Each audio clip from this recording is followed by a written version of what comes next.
క్షణమైన గడవదు తండ్రి నీ కృపలేనిదే, నీ కృపలేనిదే.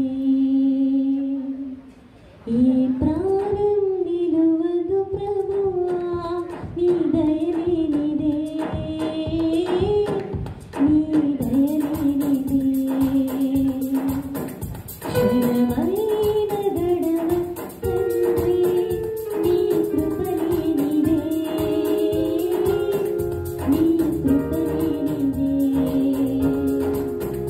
ఈ ప్రాణం నిలువదు ప్రభువా నీ దయలేనిదే, నీ దయలేనిదే. నీవే నా ప్రాణం, నీవే నా ధ్యానం, నీవే నా సర్వం యేసు. నీవే నా ప్రాణం, నీవే నా ధ్యానం, నీవే నా సర్వం యేసు. అండి అందరికీ దేవునామం శుభాభివందనాలు చెల్లించుకుంటున్నాం. మరి దేవుడు ఈ రోజు మనతో మాట్లాడుతున్న మాట కీర్తనలు 27వ అధ్యాయం 1వ వచనం.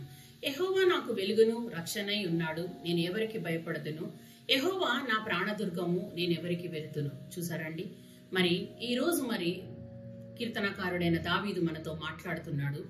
మరి నేను ఎందుకు భయపడాలి, నేను ఎవరికి భయపడాలి? ఎందుకంటే యెహోవాయే నాకు వెలుగుగా ఉన్నాడు, యెహోవాయే నాకు రక్షణగా ఉన్నాడు. మరి మనం చాలా విషయాలలో మనం భయపడుతూ ఉంటాం కదా.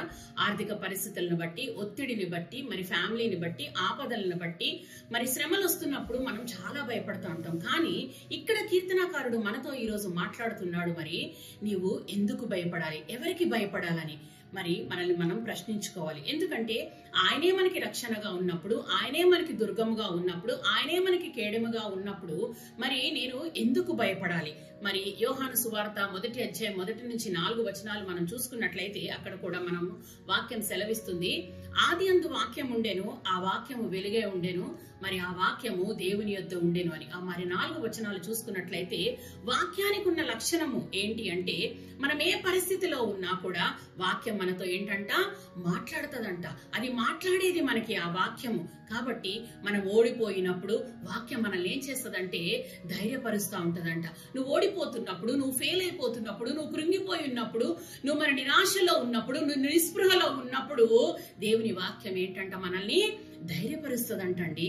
మరి మనకి పాట కూడా ఉంది కదా, నీ వాక్యమే నన్ను బ్రతికించెను, బాధలలో నెమ్మదినిచ్చెను.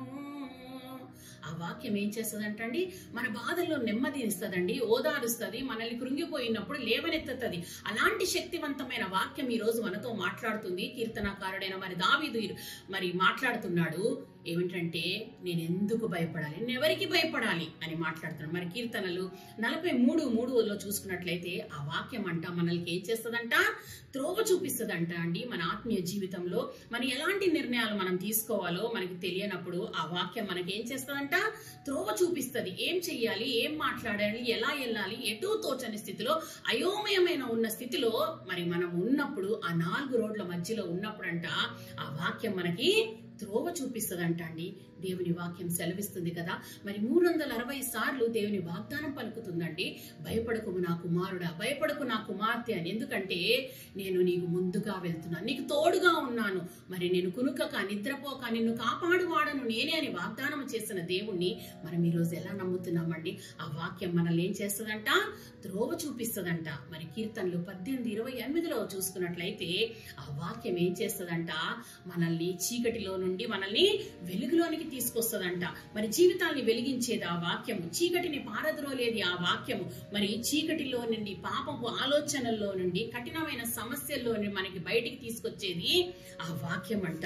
మరి మనం ఏ పరిస్థితిలో ఉన్నామో, అర్థం కాని సిచ్యుయేషన్ లో ఉన్నప్పుడు ఆ వాక్యం మనకి ఏం చేస్తుందంట, వెలుగునిస్తుందంట. మరి ఇంకొక వచనం చూసుకున్నట్లయితే ఆఖరిగా కీర్తనలు 84:11 చూసుకున్నట్లయితే ఆ వాక్యం అంట మనల్ని ఆశీర్వాదంలోనికి నడిపిస్తుందంట. ఎన్ని మేళ్లు చేశాడండి దేవుడు, ఎన్ని ఆశీర్వాదాలు మనకి చేశాడు. మరి అలాంటి దేవుడు ఈ రోజు మనం ఏం చేస్తున్నామండి? మరి మనసారా, మన శరీర, ఆత్మ, ప్రాణాలని మనం ఏం చేయాలి? దేవుని సన్నిధిలో సమర్పించుకోవాలండి. మరి ఆయన చేసిన మేళ్లను తలంచుకుంటూ, ఆయన చూపిన కృపలను తలంచుకుంటూ ఈ రోజు మనం బ్రతికి ఉన్నామంటే అది కేవలం దేవుని కృపాని మనం తలంచుకుంటూ ముందుకెళ్తే ఆ వాక్యం మనల్ని నడిపిస్తుంది. ఆ వాక్యం మన జీవితాన్ని సరిచేస్తుంది. నా కుమారుడు, నా కుమార్తె, ఈ రోజు వాక్యం విన్న నువ్వు, నేను మన జీవితాన్ని మనం సరి చేసుకుందామండి. చిన్న ప్రార్థన చేసుకుందాం. స్తోత్రం, స్తోత్రం పరిశుద్ధుడా, నీకు వేలాది స్తోత్రములు, స్తుతులు చెల్లించుకుంటున్నాం నైనా. కీర్తనకారుడైన దావీదు రోజు మాతో మాట్లాడాడు నైనా ప్రభా. ఎస్ లార్డ్, వాక్యమైన దేవా, వాక్యం నాకు ఆధారమైన దేవా, నీకే స్తోత్రాలు నైనా ప్రభా. ఈ వాక్యం మా త్రోవకు చూపిస్తుంది నైనా ప్రభా. చీకటిలో ఉన్న మమ్మల్ని వెలుగులోనికి నడిపించేది ఈ వాక్యం నైనా ప్రభా.